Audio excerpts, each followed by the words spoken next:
আমাদেরকে দিয়া গোলামি করাইতেছেন। হাজারো শুকর, লাখো কোটি শুকর, আলহামদুলিল্লাহ আলহামদুলিল্লাহ।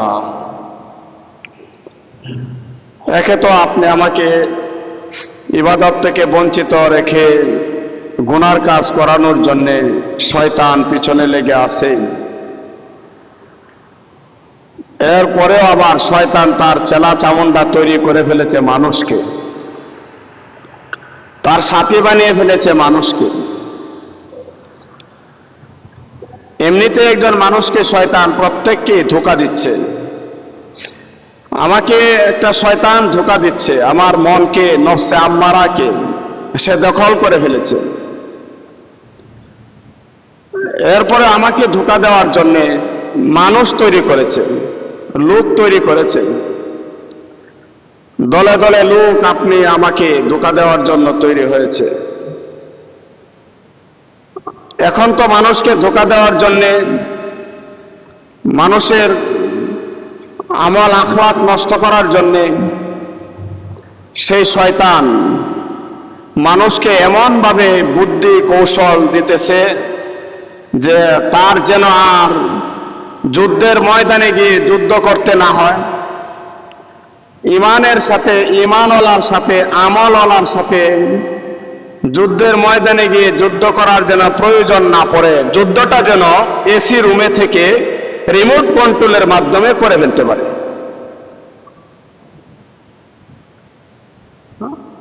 মানুষ আমল করলে কি হবে? একজন মানুষ ভালো আমল করলো, কিন্তু তার সেই আমলের দ্বারা সে নিজের উন্নতি করতে পারলো না। যেসব কারণে মানুষ উন্নতি করে, আবু বকর সিদ্দিক রাদিয়াল্লাহু আনহু নবী সাল্লাল্লাহু আলাইহি ওয়াসাল্লামের নবুয়তের খবর পাওয়ার সাথে সাথে, নবুয়তের খবর পাওয়ার সাথে সাথে উনি এমন ভাবে গ্রহণ করেছেন যে গ্রহণ করার কারণে আবু বকর সিদ্দিক রাদিয়াল্লাহু আনহু সিদ্দিক হয়েছেন। আবু বকর সিদ্দিক হয়ে গেছেন। জমানা যাইতে যাইতে আমাদের জমানা পর্যন্ত এমন হয়েছে যে আপনি আমাকে এই কথা, এই ইয়াকিন, আল্লাহ এক, রাসূল এক, মুহাম্মদ নবী সাল্লাল্লাহু আলাইহি ওয়াসাল্লাম, এসব সংবাদ তো দূরের কথা। আবু বকর রাদিয়াল্লাহু আনহুকে তো মুহাম্মদ নবী হওয়ার সংবাদেই ওনাকে নক্ষত্র বানায় দিয়েছেন। আর আমাদের অবস্থা হলো এসব সংবাদ তো দূরের কথা, বাস্তব নমুনা, বাস্তব কর্ম আপনি আমাকে করাইতে করাইতে, দেখাইতে দেখাইতেও, আমরা নিজেরা করতে করতেও ওই সামান্যতম সিদ্দিকিনদের সামান্যতম ছিটাও আপনি আমার কলবে ঢুকাইতে পারি না। কেন পারি না? শয়তান যুদ্ধ শুরু করেছে। এখন আর যুদ্ধের ময়দানে গিয়ে না, এখন যুদ্ধ শুরু করেছে রিমোট কন্ট্রোলের মাধ্যমে, এসি রুমে থেকে যুদ্ধ করে। আজকালকার জমানায় যে এক দেশ আরেক দেশের সাথে যুদ্ধ করে, ওরাও এখন যুদ্ধ করে রিমোট কন্ট্রোলের মাধ্যমে, এসি রুমে থেকে যুদ্ধ করে। বিমান পাঠায়, বিমানে পাইলট নাই, যুদ্ধ বিমান পাঠায়, পাইলট নাই, এসি রুমে থেকে বিমানকে কন্ট্রোল করতেছে। ওইখানে থেকে, ওই বিমান থেকে বোমবিন করাইতেছে, গুলি ছুড়তেছে। অথচ যিনি গুলি ছুড়াইতেছেন উনি এসি রুমে বসা, অন্তত হাজার হাজার মাইল দূরে বসা। শয়তানও ঠিক তেমনি ভাবে আপনি আমার কলবের সাথে যুদ্ধ শুরু করেছে। তার এসি রুমে থেকে রিমোট কন্ট্রোলের মাধ্যমে এখন আর আপনি আমার পিছনে লাগতে হয় না, কাছে আসতে হয় না। প্রথমত সে নিজে ধোঁকা দিচ্ছে। হযরতে কাবিলকে ধোঁকা দিয়েছে সরাসরি শয়তান, সশরীরে আকৃতি ধারণ করে সামনে এসে ধোঁকা দিতে দিতে কাবিলের মাধ্যমে হযরতে হাবিল আলাইহিস সালামকে হত্যা করাইছে, শুরু করাইছে। এখন আর সশরীরে আসা প্রয়োজন অনেক আগেই শেষ হয়ে গেছে, মানুষ তৈরি করে দিছে, মানুষকে দিয়েই মানুষকে ধোঁকা দেওয়াচ্ছে। এখন আর তাওয়ার দরকার নাই, এখন রিমোট কন্ট্রোলের মাধ্যমে সে এসি রুমে থাইকা আপনি আমাকে ধ্বংস করে দিচ্ছে। গত 2 সপ্তাহ যাবৎ আলোচনা চলতেছিল, একটা তো হলো আপনি আমার করণীয়, আর একটা হলো বর্জনীয়। বর্জনীয়টাকে বলা হয় ইজতিনাব আনিল মাসিয়াত, গুনাহ থেকে বেঁচে থাকা, এটা একটা ইবাদত। গুনাহ থেকে বেঁচে থাকা, লুজুম ইলা তাআত, ভালো কাজ করা, ইবাদত করা, নামাজ পড়া, জিকির করা, বলেছিলাম হজ করা, উমরা করা, এমন করণীয় যেমন ঠিক এগুলোর সমমানের ইবাদত তৈরি হয়ে যায়, সওয়াব তৈরি হয়ে যায় ইজতিনাব আনিল মাসিয়াত, গুনাহ থেকে বাঁচতে পারলে। শয়তান আপনি আমাকে ইবাদত থেকে বঞ্চিত করানোর এখন আর প্রয়োজন নাই। আব্দুল কাদের জিলানী রাহমাতুল্লাহ আলাইহিকে ইবাদত থেকে বঞ্চিত করার জন্য সে অনেক কৌশল করেছে। ইবাদত তো ছাড়ে না, ইবাদত এমন ইবাদত যে ইবাদত যেইভাবে করার সেইভাবেই করে, মনে হয় যেন ইবাদত করতেছে ফাইন্নাহু ইয়ারাকা, তিনি যেন আমাকে দেখতেছেন। হাদিসের ভাষা মোতাবেক উবুদুল্লাহ কাআন্নাকা তারাহু ফাইন লাম তাকুন তারাহু ফাইন্নাহু ইয়ারাকা। এই হাদিসের শেষ শব্দটা যেটা, যেন আল্লাহ তোমাকে সব দেখতেছেন। রুকুতে আছি দেখতেছেন, সিজদায় আছি দেখতেছেন, তেলাওয়াত করছি শুনতেছেন। সুবহান রাব্বিয়াল আ'লা, মহান আল্লাহর পবিত্রতা ঘোষণা করতেছি, আল্লাহ পাক শুনতেছেন।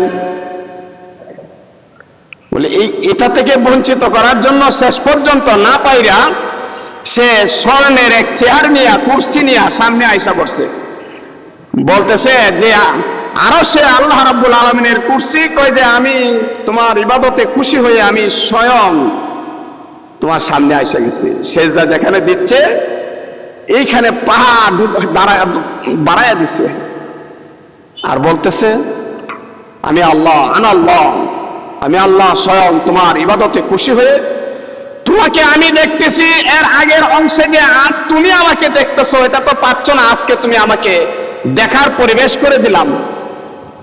উবুদুল্লাহ কাআন্নাকা তারাহু,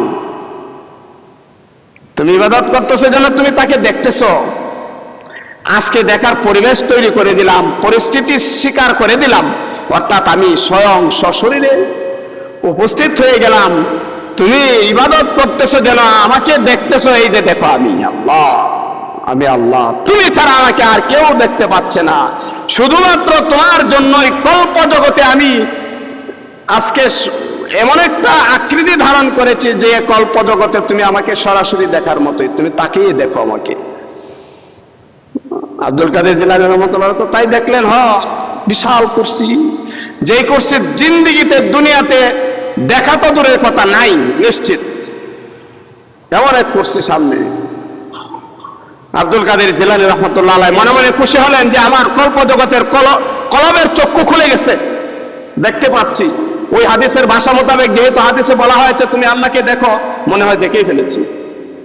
কিন্তু শেষ পর্যন্ত হলো কি, এই ঘটনা বলা উদ্দেশ্য নয়, মূল উদ্দেশ্যটা আমার হলো, শেষ পরিস্থিতি হলো এটা, এই আব্দুল কাদের যখন বুঝে ফেলেছে, তার একটা কথা যে আব্দুল কাদের তোমার প্রতি আমি সন্তুষ্ট হয়েছি, আজকে থেকে তোমাকে ইবাদত থেকে, নামাজ পড়া থেকে তোমাকে পেনশন দিয়ে দিলাম, আর চাকরি করতে হইব না, আর নামাজ পড়তে হইব না। উনার চিন্তা পড়ে গেল, উনি তো বড় আলেমও ছিলেন, যে রাসূল পাক সাল্লাল্লাহু আলাইহি ওয়াসাল্লাম নামাজ পড়া থেকে পেনশন পাওয়া তো দূরের কথা, জামাত থেকে পর্যন্ত উনি পেনশন পান নাই আল্লাহর পক্ষ থেকে। অসুস্থ, হাঁটতে পারে না, এই তো মসজিদের সাথে হুজরা, রিয়াজুল জান্নাতের সাথে, ওইখান থেকে শুধু আসহাবে সুফার সামনেই হুজরা, শুধু এই দরজা দিয়ে মসজিদে আসবেন, এটাও দুজনের কাঁধে ভর করে করে ধীরে ধীরে ধীরে ধীরে আসতে হয়েছে। এরপরে জামাত থেকে পর্যন্ত পেনশন পান নাই, আর আমি আব্দুল কাদের নামাজ থেকে পেনশন পেয়েছি। হতেই পারে না। বুঝে ফেলেছেন এটা শয়তান। লা হাওলা ওয়ালা কুওয়াতা ইল্লা বিল্লাহ বলে যখন শয়তানকে চিনে ফেলেছে, শয়তান দিচ্ছে দৌড়, বলে আব্দুল কাদের তুই আজকে তুই বাঁচছস, তোর এলেমের খাতিরে, যদি এলেম না থাকতো আজকে তোকে আমি জাহান্নামে বানিয়ে দিতাম।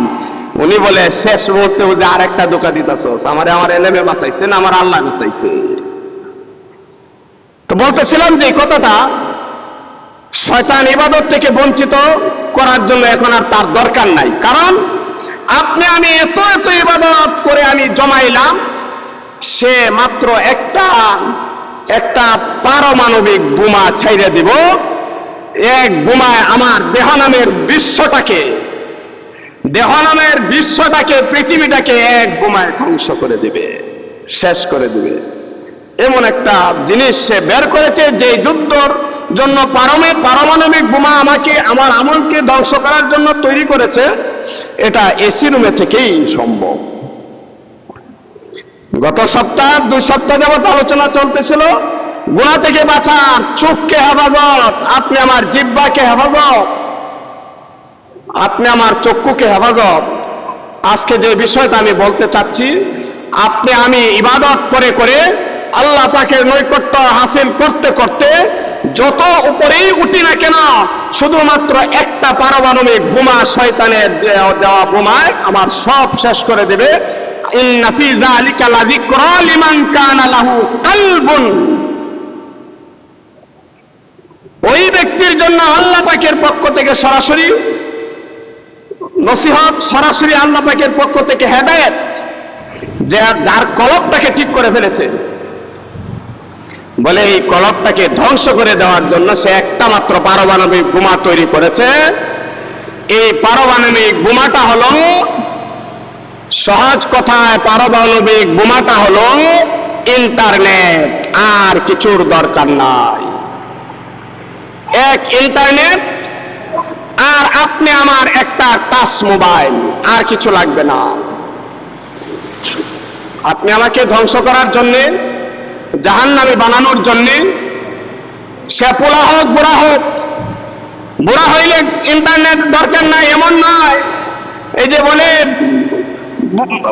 কি বলে, বুড়িয়া টিভি চায় বিড়ি খায়, একটা গান বানাইছিল, শব্দটা এরকম, বুড়িয়া টিভি চায় আর বিড়ি খায়। বুড়া হয়েছে, টিভির সামনে ছাড়তে পারতেছে না, বিড়ি ছাড়তে পারতেছে না, টিভির সামনে ছাড়া তার দ্বারা সম্ভব হচ্ছে না। এই টিভি তার চোখে টিভি থেকে যা তার কলবে ঢুকাচ্ছে, এখন এই টিভি তার পকেটে পকেটে ঢুকাইয়া দিছে।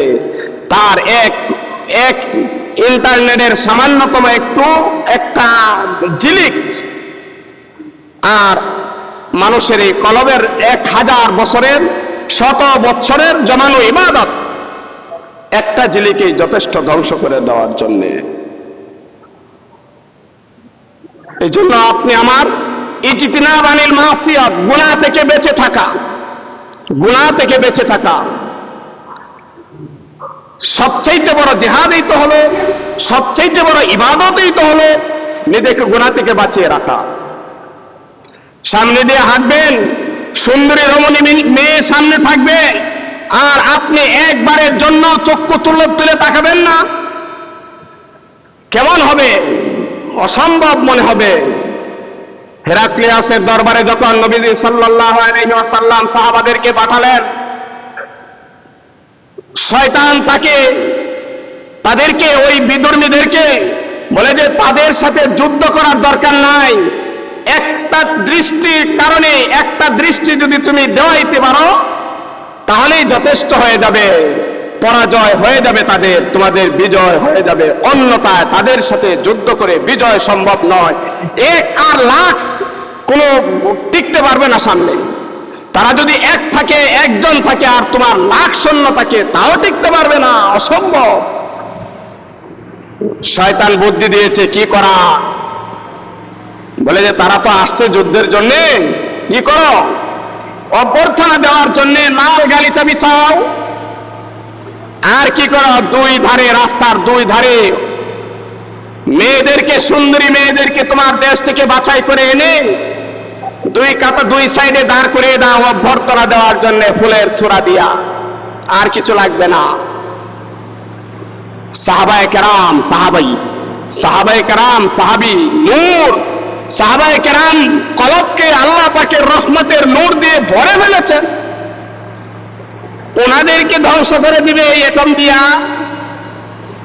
একটি মুহূর্তের জন্য তারা তাদের মাথাকে এই যে নত করে রাস্তা দিয়ে চলছে, একটি মুহূর্তের জন্য মাথাকে উপর দিকে উঠায় নাই, চক্ষুকে এইভাবে আর করে তাকায় নাই। তাদের এক গতিতে, এক যাওয়াতে তাদের বিজয় হয়ে গেছে, বিজয় হয়ে গেছে। আপনি আমাকে ধ্বংস করার জন্যে, আপনি আমাকে জাহান্নামী বানানোর জন্যে এক ইন্টারনেটেই যথেষ্ট, এক টাচ মোবাইলেই যথেষ্ট। এক টাচ মোবাইলের কারণে আজকে দেখা যায় সমাজ ধ্বংস হয়ে গেছে। সমাজের মানুষ এক সময় এই নেট পায়া কি খুশি, আরে বাপরে বাপ, সব দেখা যায়, সব জানা যায়, এত দূরের মানুষকে দেখা কথা বলা যায়, কত সুবিধা, সকল হাজারো হাজার সুবিধা আছে, আসলেও আছে। সুবিধার ভিতর দিয়ে একটা মাত্র অসুবিধা ঢুকিয়ে দিয়েছে, যে তুমি নবী সাল্লাল্লাহু আলাইহি সাল্লামকে বলা হয়েছে তুমি দুনিয়া চাও, তোমাকে উহুদ পাহাড় স্বর্ণ বানিয়ে দেব। বলে একটা সুবিধা এমন না, লাখো লাখো সুবিধা ইন্টারনেট দিয়েছে, যে একজন মানুষকে দুনিয়াওয়ালা বানানোর জন্য ইন্টারনেট যথেষ্ট হয়ে গেছে। যেমন উহুদ পাহাড়কে স্বর্ণ বানিয়ে দিছে, কিন্তু আমার নবী তো ইহা গ্রহণ করেন নাই, আমরা কিন্তু ঠিকই গ্রহণ করে ফেলেছি। ইন্টারনেট চালায় আমার পরিচিত আমার এক বন্ধু মানুষ, তাবলিগি ভাই, এত টাকা কামায় যে অল্প দিনের মধ্যেই উনি 4 তলা বিল্ডিং করে লাইছে শহরের মেইন জায়গায়, শহীদ মসজিদের কাছে জায়গা কিনা। কি করে? ইন্টারনেটে আমেরিকার ব্যাংকের হিসাব করে দেয়, ব্যাংকিং হিসাব এখানে তাইকে অ্যাকাউন্টিং করে দেয়। আমার গাড়ির ড্রাইভার ছিল, সে বলে আমাকে আধা ঘন্টা সময় দিতে হবে। কি করবা তুমি? ও যে আমার কিছু এড দিতে হয়, এড। আমি 6,000 টাকা দিয়ে না 25,000 টাকা দিয়ে আমি লাইন কিনছি, আমার প্রতি মাসে 6,000 টাকা আসে, আমি আধা ঘন্টা টাকা দিয়ে এড দেই, শুধু এড দেয়। লাখো কোটি টাকার মালিক বানিয়ে দিচ্ছে মানুষকে ইন্টারনেট। ঠিক আছে, বুঝি, মানি, উহুদ পাহাড়ের সমান স্বর্ণের মালিক বানিয়ে দিচ্ছে ইন্টারনেট, কিন্তু আপনি আমার দুনিয়া সব হোক, তবু আমাকে যদি জাহান্নামী বানাতে পারে, শয়তান সফল, কামিয়াব। আজকে বুঝতে ওরা কিছুটা বুঝে ফেলেছে, বাবারা বুঝে ফেলেছে, সন্তান আমার ধ্বংস হয়ে যাইতেছে, বুঝে ফেলেছে, মা বুঝে ফেলেছে। এই মোবাইল নিয়ে পড়ে তাকে এত শেষ হয়ে গেছে, তার জীবন তো শেষ হয়ে গেছে, ও তো এখন বুঝে নাই, বড় হয়েই বুঝবে।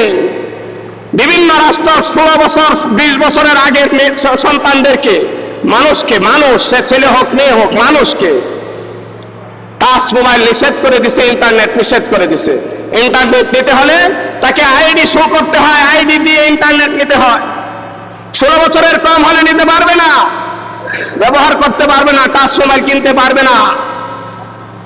আর একটা কি জানি বড় মোবাইল, কি ফোন বলে, আপেল ফোন নাকি তা কয়, এগুলি কিনতে পারবে না, ওই আইডি দিয়ে কিনতে পারবে না। মোবাইল নিজের টাকা দিয়ে মোবাইল কিনতে পারবে না, নিষেধ করে দিছে। ইন্টারনেট চালাইতে পারবে না, সম্পূর্ণ নিষেধ। আমরাও বুঝে ফেলেছি, আলহামদুলিল্লাহ। আপনারা বুঝেন নাই? আপনার এই চক্ষু এই টিভি থেকে কি নিচ্ছে? এটা তো একটা টিভি, মোবাইলের কি বলে ডিসপ্লে, এটা তো একটা টিভি। এর থেকে কি নিচ্ছে? বুড়ে যে বিড়ি খায় আর টিভি চায়, টিভি থেকে তার কলবে কি ঢুকাচ্ছে? তার জাহান্নামের লাকড়ি ঢুকাচ্ছে। তো এই চিতিনা বানিল মাসিয়াত, গুনাহ থেকে বেঁচে থাকা, লুসুমের আতের চাইতে, ভালো কাজ করার চাইতে, ইবাদত করার চাইতে কম ইবাদত নয়, অনেক বেশি ইবাদত। এই যে বলছেন, বলে শকুবের লাঙ্গল, গ্রামের ভাষায় বলতো মুরব্বীরা, শকুবের লাঙ্গল 1 কুবে চেলি। কথা ঠিক কিনা? শকুবের লাঙ্গল এক কুবে চলি, সারা দিনের উপার্জিত ইবাদত এক ইন্টারনেট 1 ঘন্টা না 10 মিনিটের জন্য আমি একটু ফেসবুকে ঢুকে একটু ঠেলা দিলাম, আর একটা কি বলে ইউটিউবে ঢুকে একটা দেখে নিলাম, সব শেষ, সব শেষ। এই জন্য আপনি আমার এই জীবনটাকে জান্নাতি বানাতে হলে, আমার কলবকে ঠিক রাখতে হলে, আমার অর্জিত আমলকে, যে আমল আমি এত পরিশ্রম করে আমি ডান কাদের ফেরেশতার মাধ্যমে লিখিয়েছি, সে আমলকে ঠিক করাইতে হলে, ঠিক রাখতে হলে, অর্থাৎ আমি জান্নাতি বলতে হলে ইজতিনাব আনিল মাসিয়াত, গুনাহ থেকে বেঁচে থাকা অত্যন্ত জরুরি, অত্যন্ত জরুরি। জরুরি মানে ফরজের উপরে ফরজ। যত উপকারী হোক না কেন সেই বিদ্যুৎ আমার ঘরে নিলে আমি এটা থেকে সেফটি, এর থেকে নিরাপদ থাকা, আগে নিরাপত্তার ব্যবস্থা আমাকে আগে হাতে নিতে হবে। অন্যথায় এই কারেন্ট আমার যেমন উপকার করতেছে, আমার এক নিমিষে আমার সব ধ্বংস করে দেবে, শেষ করে দেবে। এই জন্য এর থেকে বাঁচার জন্য পুরোপুরি সেফটি মানুষ গ্রহণ করে ঘরে কারেন্ট নামাইবার আগে। ঠিক তেমনি ভাবে ভাই, আপনি আমার এই জীবন জান্নাতের পথ থেকে যাতে বিচ্যুত না করতে পারে, এর জন্য যা সেফটি দরকার, যেই নিরাপত্তা দরকার, যেই বিষয় থেকে আমাকে নিরাপদ দূরত্বে থাকা দরকার, এর মধ্যে সবচাইতে গুরুত্বপূর্ণ এখনকার পরিস্থিতিতে ইন্টারনেট, টাচ মোবাইল। আল্লাহ পাক আপনি আমাকে গুনাহ থেকে বাঁচার, যত গুনাহ আছে সব থেকে বাঁচার, যত পয়েন্ট আছে সব থেকে বাঁচার আল্লাহ পাক তৌফিক দান করুন, হিম্মত দান করুন, বুঝার তৌফিক দিন। যুব সমাজ আর শেষ হয়ে গেছে, আর কিছুদিন পরে আর যুব সমাজ ঠিক থাকবেই না, শেষ, একেবারে ফিনিশ। যৌবন তার ঠিক থাকবে না, আখিরাত তো দূরে। প্রথমতই দেখা যাবে কিছুদিন পরে তার যৌবনই হারিয়ে ফেলবে, ধ্বংস করে ফেলবে, নষ্ট হয়ে যাবে, বিয়ে করার মতো শক্তি থাকবে না। যদি এই ইন্টারনেট যেভাবে ব্যবহার করা শুরু করেছি, বাংলাদেশ সরকারও যদি হস্তক্ষেপ না করে, বিভিন্ন রাষ্ট্রের মতো সরকার যদি আমার দেশের ইন্টারনেটকে সীমাবদ্ধ না করে, সীমিত না করে, তাহলে আমাদের সর্বনাশ হয়ে যাবে, আমাদের ধ্বংস অনিবার্য। সামনে মনে হয় যে না, এই জাতি আর দিন নিয়ে টিকে থাকতে পারবে না, অবস্থা এমনই দাঁড়িয়েছে। ইউরোপিয়ান কান্ট্রি, ইউরোপিয়ান কালচার যা হচ্ছে, মাথার চুল থেকে নিয়ে, আমাদের অবস্থান থেকে নিয়ে, পোশাক আশাক থেকে নিয়ে, যেইভাবে আমাদের দেশে সয়লাভ হচ্ছে, জাতি কিছুদিনের মধ্যে ধ্বংস হয়ে যাবে। আমাদের পরবর্তী প্রজন্মই, আরো 2-4 প্রজন্ম না, সব মনে হয় যেন আমার সন্তানরাই টিকতে পারবে না, ধ্বংস হয়ে যাবে, ঈমান নিয়ে টিকতে পারবে না। আল্লাহ পাক আপনি আমাকে তৌফিক দিন, আপনি আমাকে আমার এই যাবতীয় গুনাহ থেকে বাঁচার তৌফিক দিন, ব্যবস্থা করে দিন, মন তৈরি করে দিন বলে আমিন। আলহামদুলিল্লাহ, প্রতি সপ্তাহে মসজিদের জন্য কিছু কালেকশন করে থাকি। আজকে কেউ নিয়ে আসছেন আল্লাহর ঘরের জন্য। আল্লাহ, তারা ভাই অনেকদিন যাবতীয় অসুস্থ, আল্লাহ পাক শিফা দান করুন। 500 টাকা দান করছেন, সুস্থ করে দিন বলে আমিন। আর আছে কেউ ভাই? আল্লাহু আকবার কবীরা, আল্লাহু আকবার কবীরা। 200 টাকা দান করছেন, দোয়া চাইছেন, আল্লাহ পাক তার নেক মাকসুদ পুরা করুন, স্বজনদের মাফ করুন বলে আমিন। আর আছে কেউ ভাই?